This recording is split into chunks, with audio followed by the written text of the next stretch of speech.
Siguro, nung heavy spin tsaka nung implosion, yung nakikita kong concern dito para sa kupunan ng Geek Fam because you want to make a setup possible para dito kay Kadera na gagamit din naman ng kanyang gold laner. So it really is gonna be important on how this early game is gonna go. Now Luke, mukhang makikita siya dito ni Ogwen at ni Flap TZ. Parehas orange buff ang simula ng ating junglers. Na ibig sabihin dito, di ba magkikita sila sa Lito Wanderer? It is looking like a possibility. Pero kung titignan din natin ng mabuti, it's more of them going into opposite sides to also secure their purple objective para kahit papano ay hindi sila masyadong maistorbo. Mirror ang ginagawa ng parehas na teams dahil si Baloyski nandito na. Guguluhin niya to. Ito na ang Tigreal ni Baloyski. Kaso siya ngayon ay medyo nalolow yata na itulak papaloob at hindi yata marireset. Mga ka-flicker out naman si Baloyski. Si Aboy mababurn na rin ang flicker. But that's Flap TZ na sumalubong. Uy. Meron pang natitira na star shatter mula kay Few. Na delikado pa ata sa invade na yon. Dalawang flicker ang na-burn sa side ng Geek Fam at talagang binigyan na ni Kapitan. Literal na talagang hindi nila papakawalan si Marky because they're simply not letting him rise. At ando na, the Hive invasion, the Hive dive is happening. Kayo ang gumusto na magsimula pero talagang hinabol pa nila hanggang kaduluduluhan. Ngayon, 2-0 ang standing at mas pumapabor pa sa AP Bren yung early game natin. AP Bren, very good defensive play style. Talagang ang ganda ng mga response nila. Kyle TZ with a great start. 1-0-1 on this back siya. Ito yung literal. Kakasimula pa lang yung chicharon. Makunat na. Makunat na at papakunatin palalo maya-maya lang in terms of the items na kanyang i-build up. But you also have to take note of the idea na kay Few na punta yung isang kill. Novaria is something or a hero na medyo paaabutin mo pa dapat ng mid to late game para magkaroon ng damage output. Pero Few having that extra item or having that extra gold is really gonna help him na mas lalong magkaroon ng pressure, ma-dish out yung damage and the information. At ang tinututukan nila ng damage na ito ay si Marky na nangangalahati na. Baloy, tinulak si Baloy. Makayo pero yung implosion wala pa naman yata. Ngayon ay nag-level 4 na pero isa-set up na nga ba ngayon ang AP Bren dahil na-reset ang Turtle. Medyo nangangalahati ang buhay dito ng crucial jungler ng Geek Fam. Samantalang punong-puno pa ang buhay ng AP Bren. Matama yung mga Star Shatter. At Baloyski! ayun na yung implosion. Meron pa kasamang heavy spin. Coordination, kung coordination ang usapan at si Marky ang makakakuha Kailangan ng nila ating mag-back. Turtle. Kaya naman dito try ng AP Bren makakuha ng mga kapalit. Luke uses the last insanity pero hahabulin talaga siya ni na Flap TZ. May flicker pa naman na natitira. Kaya naman isang kill lang ang makukuha ng AP Bren. AP Bren taking that kill pero Turtle ay mapupunta si Geek Fam. Yup, obvious objective ang na-secure dito ng Geek Fam. Nice implosion coming in from Baloyski para ma-isolate yung iba sa mga members, specifically si Kyle TZ sa pagkakataon na yon. Marky with a good retribution kasama ng heavy spin para mas lalo nilang mapalayo yung backsha ng AP Bren. Although AP Bren went for the major turn after that para makakuha ng isang kill para hindi naman sila masyadong lugi. But because of the extra shields na binibigay ng Turtle buff, then it is gonna be utter confidence at mas lalong magiging aggressive ang Geek Fam in terms of invasions. Ang ganda nga tignan ng stat line ngayon ng AP Bren, no? 4 sa kanila ay perfect kill participation. Tapos isolated, may sariling Odnum si Super Marco at nakakapag-farm lang. And this is the best case scenario kung AP Bren ka. Ay, hindi pa natin nakikita ang mga super macro plays ni Super Marco pero ito ay napakagandang simula kung tutuusin para sa kanya. Hindi sila nababahala at all. Talagang nakapokus ang Geek Fam sa jungler pero mukhang ngayon ang target nila ay walang iba kung hindi si Few. Na mukhang tutumba na nga ng tuluyan dahil nasetapan siya doon ni Baloy. Heavy spin ginamit na doon ni Marky pero si Baloyski naman yata ang gustong bawian ngayon ng AP Bren. Kay Super Marco ngayon mapupunta. Isang double kill na kanina. Hinahanap natin ngayon may kill participation na siya. 2-for-1 na naging exchange at meron pang bugbugan dito sa mid lane pero mukhang magbaback ang dalawang XP laners at delikado si Marky at Kadera dito. A 3v2 in the bot lane. Wala nang heavy spin. Ngayon na natitira para kay Marky Tor na part memory sasaluhin niya din. Kaso makunat-kunat naman kahit papaano. Grabe yung pang-iipit na ginawa doon ng AP Bren. 10 segundo bago lumabas ang pangalawang pagong ng laro na to. Sino ang makakalamang on that Turtle Tech? Nandito na rin naman sila at some point so it could be going on to the side of AP Bren lalo na nakapwesto na itong si Kyle TZ to go for it. Meron pa namang heavy spin or actually wala nang heavy spin. Cooldown pa rin yung heavy spin itong si Marky that just respawned right now. So pressure's gonna be even to Ogwen and company pero walang contest na mangyayari. Pure on pressure ang ibinibigay ng AP Bren sa Geek Fam. Marky's nowhere to be found. Wala lang ang mana dun si Ogwen kanina, pero tuloy-tuloy lang siya ng guguloy. Ay, alam mo naman, kapag matapang ka, pasok ka lang talaga ng pasok sa 2K gold lead para sa AP Bren. Nakakapag-farm pa rin naman si Marky ng kanyang mga buffs pero unti-unti nang nakokontrol ng AP Bren ang early game. Evens out the turtle score at paglalaban ng pamamaya ang pangatlong turtle. Tignan natin ang hero counter na Bruno sa Baksha. Baksha naman kasi talaga yung nakakamuka sa isang Bruno, di ba? Yup, but take a look at this though. M5 win rate, 10% lang ang panalo ng Baksha. Puro Going up Bren pa against yan. si Bruno. Puro Bren pa yung panalo ng Baksha. Puro Bren pa ang panalo ng Baksha. So at some point in time, kailangan talagang mahanapan ng paraan ng AP Bren. And so far, they're doing that very well. Kasi kahit sino na makita nila, knowing that they have early game damage output, binibigyan na nila. Kahit si Baloyski, hindi nila pinapatakas. Marky! Torn apart memory ginamit na doon. Hindi naman tatama yung Star Shatter. Si Chadera nga lang ang magiging kapalit at mahuhuli ng AP Bren. Still not good for Geek Fam kasi good laner nila yun. Marksman pa yung namatay. AP Bren with a crucial pick-off. 45 seconds pa naman bago lumabas ang ating pangatlong pagong. Pero mukhang makakapag-push dito si Super Marco at may rotation pa sa mid lane. Hinanap na naman si Aboy. Merong circling eagle pero hindi naman gagamitin. Matiterify ng kaunti si Flap TZ. At makakaligtas doon si Aboy. Pero sobrang low kamuntikan pa yung Star Shatter. Alam mo, pwede pang ang patayin ni Flap TZ yun. Naawa lang eh. Literal, pwede niyang flickeran yung para tumama yung Abyssem Strike eh. Pero Nakuha pa. Yung Naku. purple objective ni Marky kay Kyle TC na punta, literal na tinipid niya lang yung karamihan sa mga skills. Pero si Ogwin, okay, meron pa naman siyang guiding wind na magagamit para makalusot sa pader. At meron ngayong maraming nakuha na naman isang crucial buff ang AP Bren. yup, and take note of this as well. Nakuha din ni Super Marco yung bottom lane turret. The super macro begins. Oh. Na para dito sa team na to, na kung tutuusin, kapag hindi mo talaga nakikita si si Super Marco sa side ng AP Bren, ibig sabihin, may magandang nangyayari. Flap TZ looking for a boy. Tatama naman ang Astral Recall pero low HP na ang Turtle. Abyssem Strike ginamit doon si Chadera ang nakakuha ng ating turtle. Kyle TZ nakahanap ngayon ng uuntugin. Flap TZ nandoon na force na rin ng last insanity. Pero mukhang mag-out muna ang parehong kupunan. Umabot ang Star Shatter pero wala tayong nakitang casualty. Yeah, no casualties. Geek Fam secures the last turtle of the game under Kadera. Yun yung literal na tamaan ng bola. Yup, and at the same time, nakakuha pa siya lalo nung kalamangan just by getting the turtle objective alone. So, yung kanina na 600 na gold lead na medyo agwat sa pagitan ng gold laners, then mas lalo siyang nakakuha ng gold in spite of that. And that's gonna help them. And ito ako sa 1K gold lead for Super Marco the last time we checked. Yup. Pero ngayon, Luke mukhang mababawasan ni Few. Uy, Meron sakit. naman siyang immortality dito kaso hindi siya mapapop. Last Boom! insanity umabot kay Baloyski do at siya na nga ang tutumba. AP Bren pinamamahayan na halos yung mga side lanes ng Geek Fam. Pitin pa yun, no? Tama yung trajectory pero airball. 10 bits productions, pero ang mahalaga, you shoot your shot.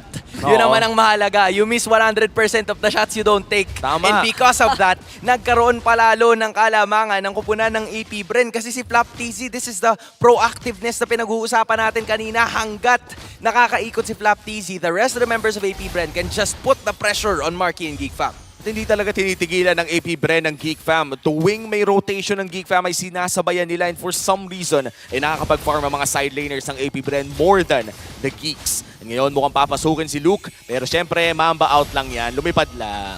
Oy, si Ogwen talaga pagka may chance na makapag-circling eagle, ibibitaw eh. Pero mag-out lang naman. Kaso si Baloyski, may ipit yata rito, Oh, no. makahanap ng tatlo, makaka-dash out at makakaiwas. Pero kamuntikan na parang hindi yata gayang payagan ng AP Bren yung mga gustong gawing panlilikod o paghahanap ng pwesto ni Baloyski basta-basta. Lalagyan talaga ng vision, sasaluhin ng kung anuman. And Ogwen, of course, with the guiding wind as well. 3 seconds bago lumabas ang pinakaunang lord ng larong ito at may obvious na kalamangan ang AP Bren. I guess that's the benefit of having the Novario on your side. Kasi hindi niya kailangan na mag-check push ng malapitan. And that is something that AP Bren is holding on to ngayon. Kasi humahanap ng magandang pwesto itong si Baloyski para magamit niya yung Flicker Implosion combo. But the problem is, lagi siyang nakikita ni Few from miles away nang hindi man lang siya lumalapit. So, nagkakaroon ng opportunity and ng pagkakataon ng AP Bren to go for this major objective because they're still waiting for a comeback or a counter-attack na manggagaling sa Geek Fam. Grabe, gusto nilang tanggalan na rin ng Firaga armor dito si Luke. Ang Lord ay mare-reset naman kahit papaano. Wala na rin ulit mana si Ogwen pero napakatapang pa rin dito. At lamang ang AP Bren in terms of positioning at hindi na uubusan ng mana si Few. Kaya bato lang ng bato. Astral Echo lands on 3. Tapos takatama pa kay Baloyski. Aray. Flaptizi going in. Ginamit yung Abyssem Strike para mawala na yung Firaga Armor. Pero hindi pa siya tapos. Gusto niya talagang makahanap ng mga pwede pang bawasan. Merong Guiding Wind na sasagip sa kanya. Samantalang talagang free hit lang nila Few yung mga miyembrong nasaspatan nila. And Baloyski already on critical HP. Mahihirapan na siya mag-set pero si Aboy nag-ikutan. Uy, ang dami nating nakita dun ha. Parang Ionic Edge na hindi mo maintindihan. Pero Kyle TZ din, medyo napapalow na ang kanyang buhay dahil Baloyski sinasalo na niya yung naman. Lord. Baloyski dito naghanap ng pwedeng setan. Pero yung Abyssem Strike, hindi ko konekta. Super Marco still takes down Baloyski though. At yung Lord ay mukhang napunta Wow! kay Marky. Star Shatter, tatama pa. Pero hinahanap na nila ngayon sina Aboy. At mukhang makakakuha pa sila ng karagdagang kill. That just might be another kill para dito sa AP Bren. Kamuntikan nga lang makabawi doon ang Geek Super Fam. Marco! At aabot na naman ang Star Pinaga Shatter. pop! Pero wala nang immortality si Luke. Makukuha pa nila yung kill. 3 down for the side of Geek Fam. Nakuha man nila ang Lord. Hindi ata nila magagamit to. Yup, AP Bren will take that dahil magkakaroon sila ng focus sa may bandang gitna. They are willing to surrender yung Torres sa may bandang ibaba, knowing na itong si Kyle TZ and Flap TZ ay at the bot lane para umalalay at i-clear lang ng madalian yung Lord na iyon, knowing that it isn't an evolved Lord just yet.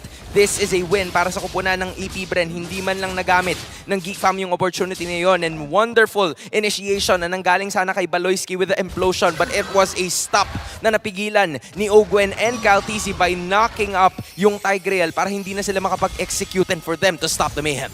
Baloyski, half HP. Ogwen trying to protect the turret pero hindi gumana yon. Kyle TZ ngayon, big team fight. Heavy spin, nagamit na rin. Meron na din tayong makikita implosion doon sa likod. Kaso si Baloyski mag-burst down yata kaagad. Torn apart memory kanyang sasaluhin. At si Flap TZ manggagaling sa gilid. Hahanap ng kanyang pwedeng target. Kaso nandoon naman si Luke. Nasalubong din siya kaya hindi na nakatuloy. Etong si Flap TZ. Divine Glaive pickup para kay Few. This is a crucial item para naman maging mas masakit pa ang mga binabato niyang Star Shatter. One of the reasons why hindi nakakapag-engage na madalas ang Geek Fam ay dahil dito kay Few, anticipating everything before it happens. At ramdam mo, hindi Ayun, lang no? yung wave clear, hindi Ayun, lang no? yung bola. Ang dami mong kailangan na maramdaman in such a short amount of time. Hindi ka pa lumalapit. Nasaktan ka na. Pakalayo Ow. ng range ngayon ng AP Bren. Parang kahit na Star Shatter o yung mga basic attack lang dito ni Super Marco, aabot at aabot sa'yo. Yan ang tinatawag mong may arit. As in Oo. literal, na lahat ng tira-pasok, hindi ko alam kung paano natin may papaliwanag yon. At kahit hindi man lang, kahit hindi pumapasok, kahit hindi tumatama sa ibang heroes, that's something that puts the pressure on Geek Fam. Kasi anticipated na ni Few kung saan manggagaling yung ibang members. Tsaka hindi mo pwedeng saluhin lang ng saluhin. Usually we see compositions na may healer or mayroong Yura na sasalo ng mga ganitong Star Shatter. But this time around, looking at the entire composition of Geek Fam, none of them can afford getting hit by the Star Shatter na manggagaling kay Few. So it's gonna be crucial to dodge everything na ibabato ng kapitan ng AP Bren. At si Marky pa yung madalas nakakasalo na wala pang magic defense at all sa puntong ito. Meron lang siyang Guardian Helmet tsaka yung Dreadnought Armor. Tough Boots meron siya, pero parang hindi naman yun sasapat sa damage na meron si Novaria. Kasi timo yung damage dealt ni Few ngayon, ang taas-taas na pala. Halos doble na nga ni Flap eh. Yup, Again, lagpas pa. Dissection ang ginagawa ng AP Bren ngayon. Basta kahit sino makita nila, pwede na. Speaking Baloy! of, si Baloyski ang nakita nila this time around at hindi na nga siya makakasurvive pa. Last Insanity ginamit na doon ito, pero si Kyle TZ nahanap lang si Kadera sa likod. Aboy dito tinatry protektahan ang kanilang gold laner, pero yung Star Shatter may iwasan din kahit papaano. Ngayon medyo kumakati na rin yung mga bola, pero si Luke yata yung gusto nilang isunod na Papalagan target nyo. sa baba. Hahabulin Oh, talaga. no! At yung Star Shatter umabot No! pa. Makakalipad na naman. Oh! At si Super Marco hahabol ng kill onto etong tumatakbo na sana papalayo na si Luke. Flicker banat, may kasama pang fade away. That's going to be 2 kills. No, 3 kills. Going to the hands of AP Bren at mukhang itutuloy nila ang siege dito sa mid lane. Napakahirap talagang gumalaw at lumapit ngayon sa lineup ng AP Bren. Wala nang ibang kinakailangan. Mabilis ang inhibitor turret ang nasecure nila. Step-by-step procedure. And at the same time, pag situational, nakakita sila ng medyo nalalagay na sa alanganin ng miyembro ng Geek Fam. And that is exactly where they strike at kita natin si Kyle TZ being the frontliner. Ina-isolate niya talaga itong si Chadera para hindi na makapag-dish out ng damage. At dahil doon, mas napuruhan lalo si Baloyski dahil there wasn't any sort of follow-up galing dun sa implosion na dapat sana ay maglalagay sa Geek Fam in a better situation, and that's something that they couldn't afford. A failed initiation led to a counter-attack by AP Bren. An 11k gold lead para sa AP Bren at may Lord pa na nagmamarcha sa mid lane. Pwede nang tapusin to ng AP Bren with a great setup. Naku, nandun yung Abysm Strike, kumonekta na nga. May mauuntog din dito na si Luke. Naiwasan naman yung Star Shatter kahit papaano at ang Lord muna ang pinopokusan ng Geek Fam. Tinatry na muna nilang depensahan lahat ng mga natitira nilang mga tore kaso wala na yatang ititira ang AP Bren dahil yung tatlo nakuha na. Ibibigay pa ba nila ang chance na makadepensa? Naghahanap ng possible teamfight or poke down ng AP Bren at tuloy-tuloy lang ang kanilang pagsugod. Same time, they're trying to figure out kung paano sila makakadepensa. They still have Xborg and Chadera. They still have Luke at the same time para kahit pa paano makabawi. Pero mukhang gusto nang tapusin ng AP Bren to in just a bit dahil kailangan nilang maghintay ng next objective. They all have the lanes, inhibitor, super minions on their side. Plus si Few na patuloy lang ang scale, 76k damage deal. Wow, grabe na ang damage dealt ni Few. Sobra na yan, insan. 87k para sa isang 16-minute game. Tuloy-tuloy lang talaga ang pagbabato niya ng mga Astral Recalls and Geek Fam. Ano pa bang pwede nilang gawin in this game? Patagalin na lang ba? I mean, honestly, you can, but at the same time, yung Bruno kasi, it's not built for that. Kaya ngayon, gusto talaga makapag-engage ng AP Bren with Ogwen, confidently checking kung saan ba papunta itong mga to. And this composition na meron ng AP Bren thrives in terms of team fights just by having the Tigreal alone. So, kailangan talaga nilang lumaban ng hindi isa-isahan. Kumbaga, hindi tingi-tingi. Kailangan na isang bagsakan with all of the other members. But the thing is, hindi na yun umaayon sa kanila kasi it's a 12.7k gold lead na kailangan nilang habulin. Plus, with an entirely full build na nanggagaling dito kay Super Marco, and we're still waiting for that final item na mapupunta dito kay Chadera. Yep, ang parang pinakakinakapitan na lang ngayon ng Geek Fam especially is yung presence ni Luke as the Xborg na magiging main wave clear nila sa mga susunod o mga succeeding na attempts ng AP Bren mamaya dahil for sure susubukan o pepwestuhan na nila lahat ng mga pwedeng pwestuhan na objectives pero baka nga hindi na nila hintayin yung objectives kasi makakakita sila ng isa. Si Marky dito mag-heavy spin na muna. Baloyski nangangalahati na rin. Oh no! Yung Star Shatter, yung damage hindi biro na. Implosion na ikasa pero yung follow-up damage kakapusin muna. Abysm Strike na cancel pansamantala. Last insanity na dyan na. Si Luke naman ay makakasabog pero maiiwasan yun ng mga miyembro ng AP Bren. Napakarami nilang na force. Sabay out lang din. Ang ganda na naging response ni Baloyski doon. That could have been a surefire death. Yung literal nasa mukha ka na ng apat with low HP. Pero a well-timed implosion combo plus a flicker makes him survive. At ngayon sa Lord, ano bang kailangan na approach dito ng Geek? You can never count them out. You need the implosion. But the problem is nagamit na ito ni Baloyski. So, the rest of the members with Luke probably marching in first sana, yung po pwede nilang gawin. Pero dahil wala yung implosion, there's no sort of initiation na nanggagaling sa Geek Fam. It's gonna be another AP Bren victory in the jungle, getting the third Lord of this match. And this is an evolved Lord already. So ito na yung mga mahirap talagang depensahan. Yung may mga kidlat-kidlat na. At iba pa, nasa mid lane muli ang evolved Lord. At ngayon sasabayan pa ng tatlong wave.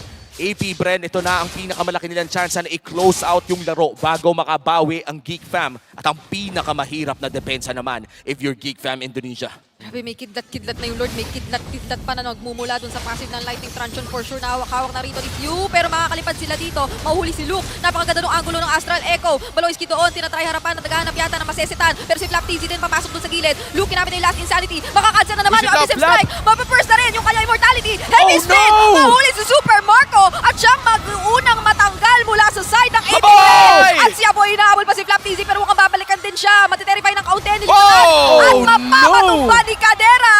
Aboy will be also down. Pero still 1-4-2 trade ang nangyari doon. 14k gold lead at tumepensa pa rin ang Geek Fam. Nakapatay pa ng dalawa. Hindi mo talaga pwedeng i-count out ang mga Geeks. This is exactly what they wanted. Yung isang bagsakan Isang latag na skill coming in from Baloyski, making the implosion count when it mattered the most. And as soon as may latag yung implosion, nag-follow up kaagad itong si Aboy. It was brave enough of him. Unfortunately, nawala siya sa pagkakataon na yon. But it was more than enough to dish out the damage na kinakailangan para makapag-basic attack lang talaga itong si Chadera. Hindi lang dun sa minions, but also to the rest of the members of AP Bren. And knowing the composition ng AP Bren, you only have few as your late game damage dealer. Bumili pa nga si Super Marco ng Blade of Despair para kahit papano, mas tumaas pa yung damage output niya. Pero kung siya yung nauna doon, then that means shutdown gold na mapupunta sa side ng Geek Fam. That's true. Now, Geek Fam, 5K away from securing crucial items or mga lock item na talaga. AP Bren at this point, kailangan yung sunod nilang push dito o yung sunod nilang Lord ay yung game-ending push na talaga. Kung di, mapupunta tayo sa teritoryo na pantay na lahat ang mga items at pwede na nga makabawi ang Geek Fam dito. But if you're Geek Fam na nandito sa Filipino broadcast ay syempre, gusto mong mangyari yun. Oh, ang laki pa naman ng nagiging o nakikita na nating adjustments mula talaga sa Geek Fam for them to be able to manage talaga ang paunti-unti nilang nagiging balik sa mga laban. Pero Baloyski na naman ang nahanap dito. Mauuntog kay Kyle TZ. Torn apart memory. Aabot din yata. Pero hindi naman siya tuluyang tutumba. Napakaganda ng ginagawang harang at depensa ni Luke dito. Pero yung pinaka-armor niya ay tatanggalin na yata. Of-course, ang last insanity at mag-out na muna ang Geek Fam. Wow, still no casualties. Yup, but at the same time, nakuha nila yung flicker na posibleng gamitin ni Baloyski, and in less than 5 seconds, he's not gonna be able to use that dahil lumabas na yung ika-4 na Lord ng matchup na ito. So, aside from the point na kailangan pa nilang alalahanin yung mga minion waves in which ando na, trinatrabaho na yun ni Luke, they're gonna be missing one more person plus an ultimate na dapat sana ay yung implosion. Fortunately, nakabalik naman na pero wala yung flicker. So, AP Bren will anticipate this right away. Geek Fam trying to Lord invade with disadvantage. It is a 4v5 pero papasok na rin naman si Luke, half HP para dito sa Lord at nandyan na nga si Kyle TZ at Ogwen pumopronta. Si Marky ay nakikita din. Astral Echo lands on 4 at crucial na nga ang pagpasok dito ni Ogwen. Medyo low na naman si Baloyski dito. Abysm Strike kumonekta. Merong implosion na ikakasama pero hindi na niya maitutuloy kasi kinuha na yung kill onto him. Ngayon si Flap TZ ang pumasok na. They're going! Nag-flicker pero sasagutin din ng heavy spin. Oh, no! May makukuhang kill dun si Few kay Cadera though. Kaya naman medyo mas gumaganda at pumapabor yata sa AP Bren yung mga nangyayari dito. Unstoppable pa si Owen at may gusto nang dumiretso sa gitna. Flap TZ once again with the minion waves in an attempt to end the game. Kaso mahanap siya.